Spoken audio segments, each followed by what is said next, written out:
My friends, this is a great time to become a channel member. Every week now I'm posting uncensored videos exclusively for my channel members, along with custom emojis and live streams for members at the Arch-Villain level where you get to talk to me directly. Please consider supporting this channel by clicking the link in the video description and joining us in our fight to save pop culture. And also, check out our Patreon and Subscribe-Star pages for exclusive content you won't find anywhere else, including Harvey Cthulhu's insane podcasts, photos of my vast toy collection, and members at the Legionnaire level receive a signed photo, membership card, and certificate signed by me. You'll find the Patreon link in the video description as well. Thanks for watching, my friends, and now on to the video. Greetings, my friends. I am Dictor Van Doomcock, the future ruler of Earth, broadcasting from my hidden base at the center of the Earth, and I am here today to consider the question, how badly damaged is the MCU at this point?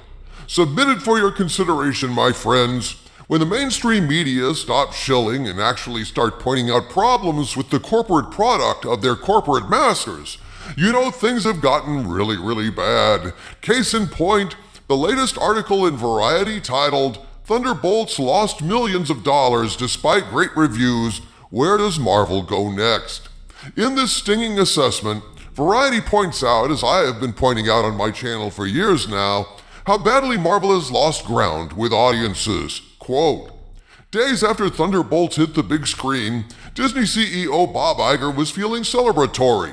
He publicly touted the comic book adventure as the first and best example of Marvel's new movie strategy, referring to the film's positive reception from audiences and critics. And what a relief, following a bumpy few years and a string of poorly reviewed misfires in the franchise. 6 weeks later, Thunderbolts is cratered at the box office. With $371 million globally, it's one of the lowest grossing installments in all of Disney's Marvel Cinematic Universe. If this is the second coming of Marvel, the superhero empire might need another reboot," unquote. They point out, rightly enough, that following Iron Man in 2008, Marvel was the Hollywood gold standard, grossing $31 billion over 36 films. Then they add that post-COVID, only 6 out of 13 movies even reached $500 million. At least February's Captain America Brave New World and 2023's The Marvels and Ant-Man and the Wasp Quantumania could blame their disastrous grosses on terrible reviews. Thunderbolts had enthusiastic word of mouth, but is yet to climb out of the red, suggesting there's a new ceiling for superhero movies that aren't based on marquee characters. See, now this is where the mainstream media always stumbles. They report the hard data of failing grosses, yes, but they always try to pin the blame on COVID, on superhero movie fatigue, etc. and so on, but they refuse to blame the lack of quality and DEI garbage for these failures. Though actually, Harvey, the thing my sources say really scared Disney the most about the failure of Thunderbolts was the comparative lack of DEI crap in the movie. Thunderbolts had an all-white team, led by a woman of course, but still, Disney took pains to lower the amount of DEI crapola in the movie, and it still bombed. According to Variety, quote, "Marvel reined in spending on Thunderbolts, aware that its characters hailed from the pandemic-hobbled Black Widow and underseen Disney Plus series. Typically, the studio's tentpoles cost $200 million to $250 million to produce and another $120 million to $140 million to market. Thunderbolts was slightly cheaper, costing $180 million to make and closer to $100 million to market. Still, Thunderbolts needed to make $425 million worldwide to break even, a figure that seems unachievable," unquote. But Marvel is pretty used to things bombing at this point.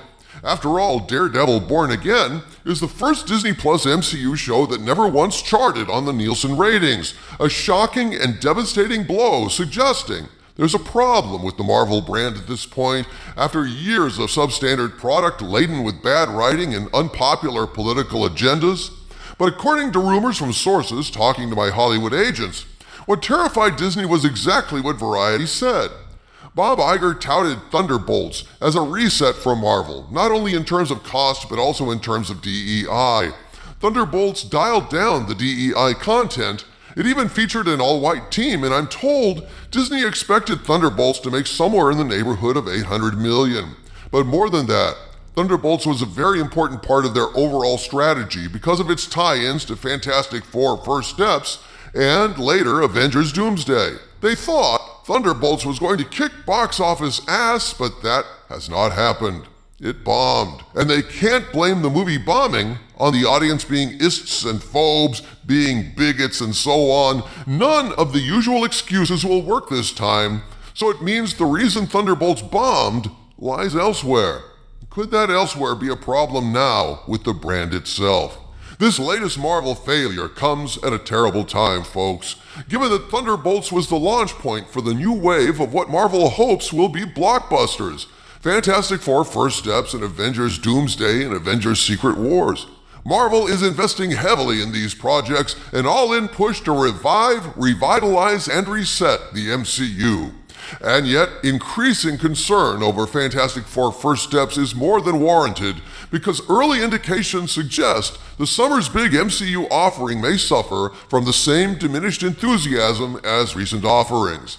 As Cosmic Book News reports in their article, Superman crushes Fantastic Four in ticket sales battle, quote, "We get official word from Fandango that James Gunn's Superman is already showing serious momentum.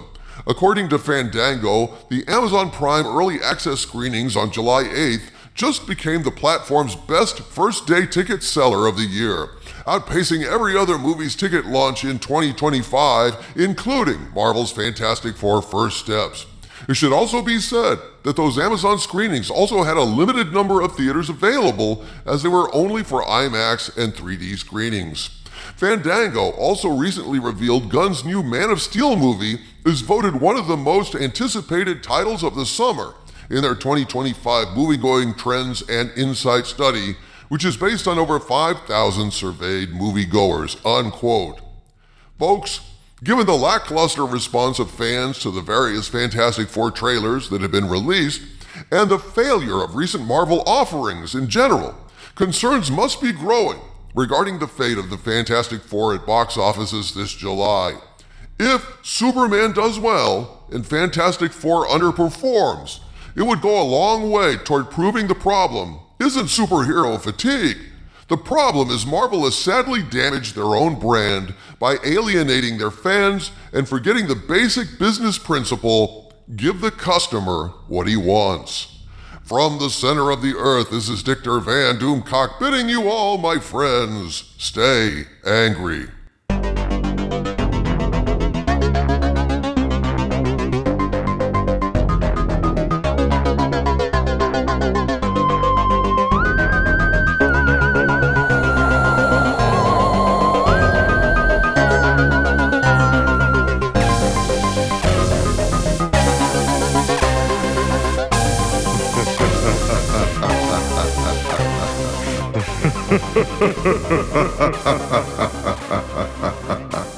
Ha ha ha ha ha ha.